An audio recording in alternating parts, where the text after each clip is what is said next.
नमस्कार मित्रांनो. त्यात बघा भुईमुग होता, तर भुईमुग काढला आम्ही. भुईमुग काढल्यानंतर ही जी सार आहेत त्याची मातीच्या वरंब्याची हात आली सगळी.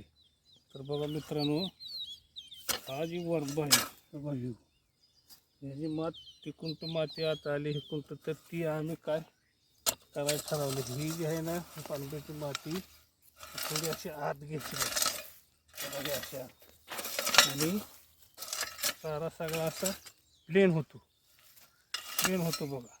आणि भिजायला सोपं जातं आपल्याला, मध्ये दारे शिरायची गरजच नाही. आणि महत्त्वाचं सांगायचं मित्रांनो, भुईमुगाचा बेवड पुढच्या पिकाला चांगला असतो. आता ह्यात आम्ही गवारीचं पीक घेणार आहे बघा, निर्मल बाळाचं. मग आपलं भिजायचं सोपं आणि मध्ये दारे शिरायचंच नाही, डायरेक्ट तिथं दारं मोडायचं, कडेला पाणी जातं बघा.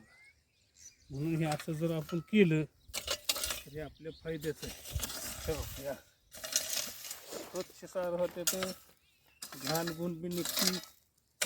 सगळे भुईमुगाचा पाला होता, आम्ही सगळं इथून काढला. इथून काढून साईडला ढिकटा. म्हणून ही जर आपण थोडं कष्ट घेतलं तर ह्याचा आपला फायदा आहे. कष्ट नाही घेतल्यावर कसा फायदा मिळेल?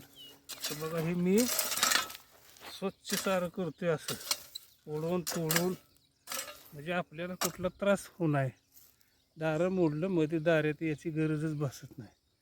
तिथं दारं मोडलं की डायरेक्ट खाली पाणी झालं.